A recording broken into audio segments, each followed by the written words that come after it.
Okay, so now we have all the ribbon on our wreath, and you know, we're gonna come back and we're gonna kind of make sure it's all twisted and spread out, because once we work the back, it kind of gets squished. So we'll come back and do that.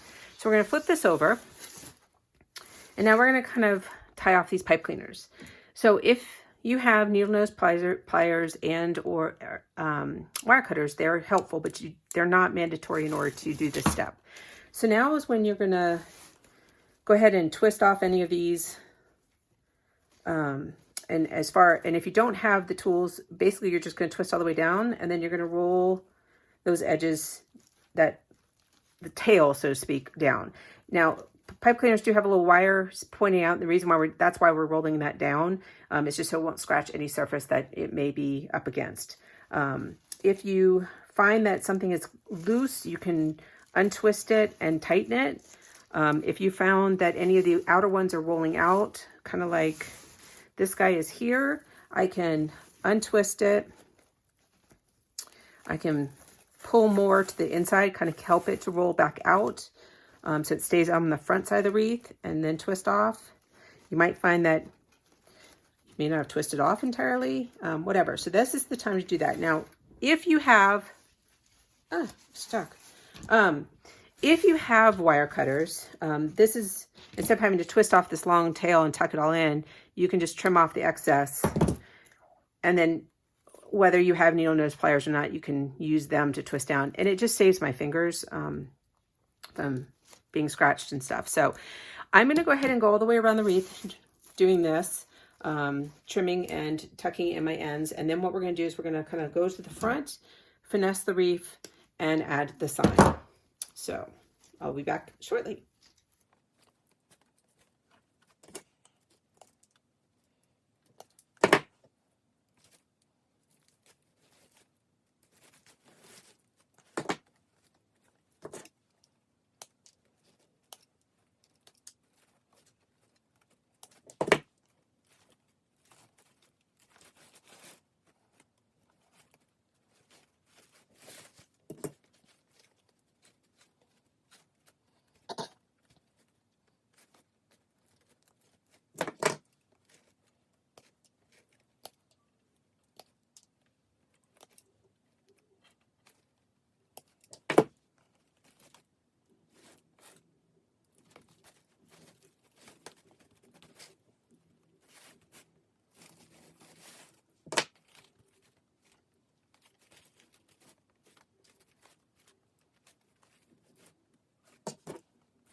Okay, so now I've tied off all the pipe cleaners on the back. We're going to flip this over.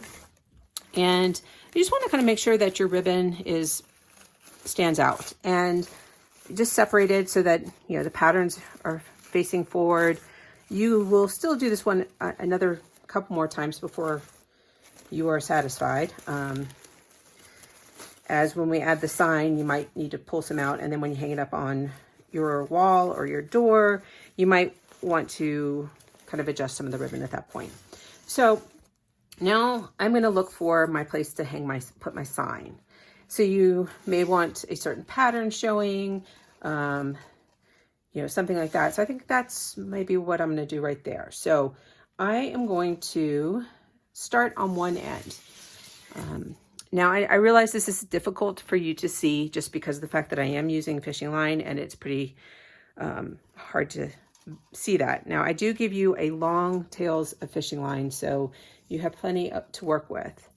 So what I do is I'm going to take start with one, and I'm going to kind of, you know, work my way down into the wreath to find an opening. So I'm going to go down and I'm going to find one of these crossbars, and I'm going to loop it around one of the bars and come back up.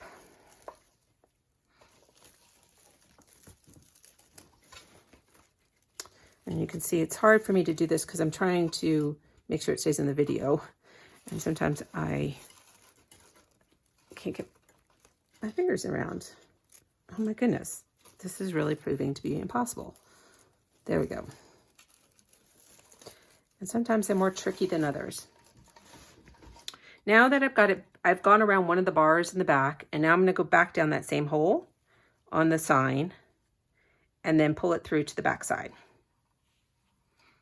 And what you do want to be careful of is you don't want to entrap a lot of the mesh and ribbon, because if you go to pull that out, it will loosen your tie when it's tied off. All right, so I've got one fed to the back side. Now I'm going to come to this one, and I'm going to do the same thing. So I'm going to kind of find a hole, so to speak, between the two layers, the inner and outer mesh. I swear, some days this fishing line, doing these videos, is an effort, and other days it's fine. All right, so I've gone down and wrapped around one of the bars in the back. And again, I'm going to come back through my original hole.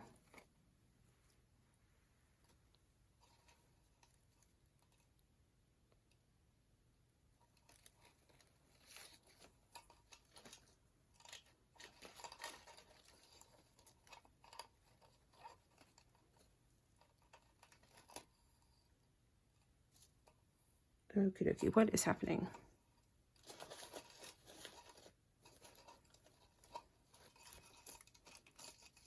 I think I ended up pulling the one from the other side because it was so long. So let's try this again. So,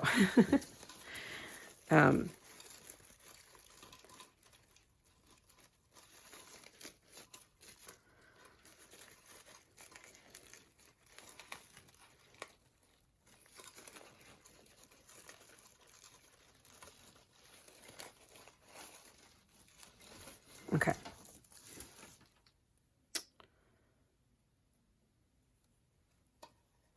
So again, I'm feeding this through the hole, and now I'm going to pull it to the back side.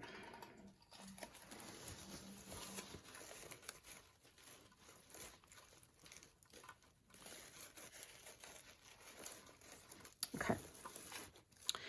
So I'm going to hold on to the two ends in one hand.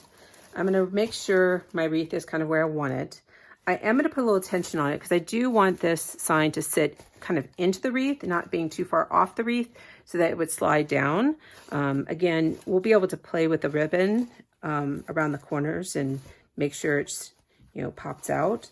So I'm not too worried about it smushing too much, but I don't want to like mash it all the way down to the wreath. I just want it to be kind of pulled in a little bit. So now I'm going to flip this over, and we're going to tie off this fishing line. So I do like to utilize some of these crossbars just to help anchor it. So I'm going to wrap around that one, and then I'm really close to this one, so I'm going to do the same thing to this one. And now, at this point, you can trim your fishing line if it's too hard to work with the long pieces, but I do like to make sure I give you ample in case something should happen. You could always retie with the tails. All right, so I threw one start of a knot, and then I wrapped it around the bar, and I'm going to do this again, another one. And I'm not always best about throwing square knots, so I want to prevent the slippage, so I make sure to throw about 4. So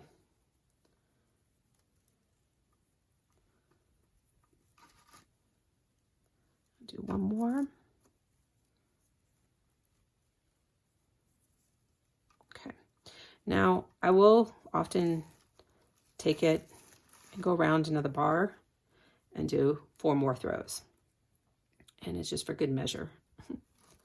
These signs aren't heavy, so they usually, there's not a lot of slippage, but I always just try and, I did find that when I only did before I started going back through the hole again and wrapping it to the back side, I did have a little bit of slippage. All right, so now is when you'll need your scissors just to trim off the fishing line.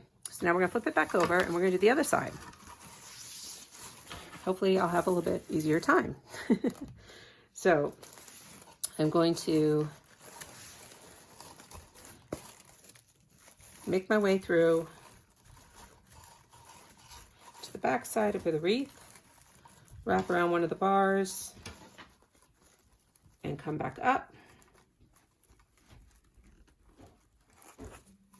So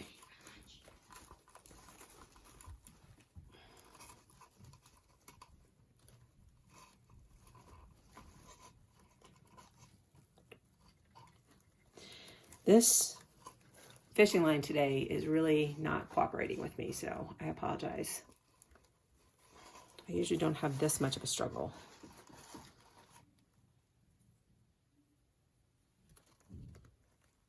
Back down.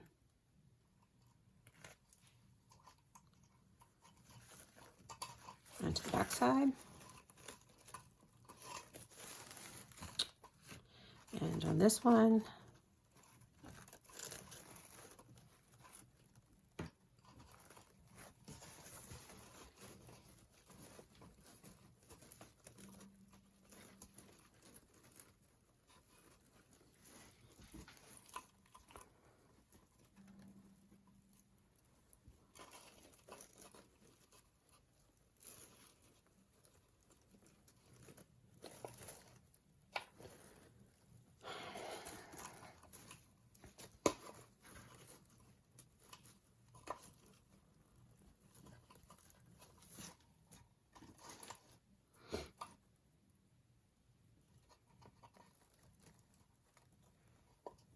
okay. So now tuck this back through the back side and then we'll tie it off. Okay, again, I'm gonna grab my the two in my hand. I'm gonna kind of make sure it's where I want it. And then I'm gonna flip it over and utilize some of these crossbars. So I'll wrap around this one and I'll come back and wrap around this one.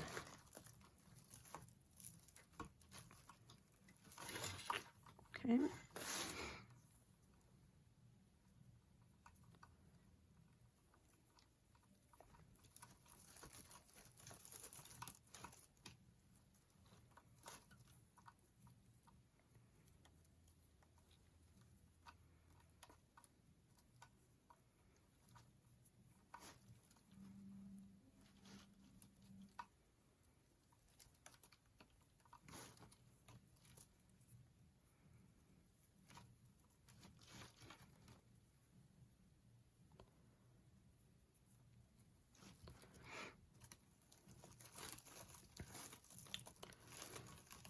On this side.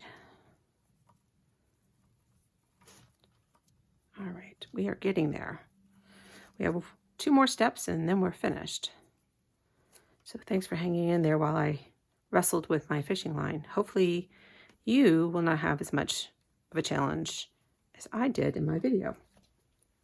So, all right, I'm gonna trim off those. Now we're gonna come back to the front side. And now this is when you can kind of pull out your ribbon if you feel that it's getting lost underneath, or if you might want to tuck it under if there's a pattern that you didn't want to show at that point, or, you know, so this is when you can kind of play and there. And so sometimes I don't want it to cover the word, so I might just tuck a little bit of it in.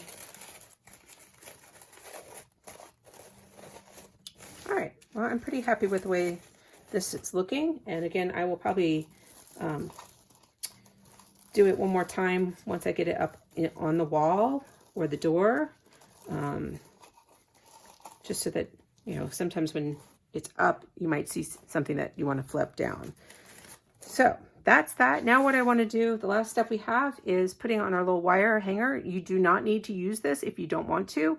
I use it because I use 3M hooks to hang my wreaths, and I find that they stay on better, particularly since we have some winds where I am, with this rather than just using the back wire. So what I'm going to do is come up to the top of the wreath, so to speak, flip it over, and I'm going to add this on. But you can just use those bars. Now, you certainly can do this without the needle nose pliers. It won't be quite as tight if you do it with fingers, but it's certainly doable either way. The wire is, you can bend it. Like I said, I since I have the tools, I do like to use them. All right, now I have completed my welcome wreath. I hope you enjoyed putting together your wreath and that you'll come back and do another one with me soon. Please reach out if you have any questions. Thank you.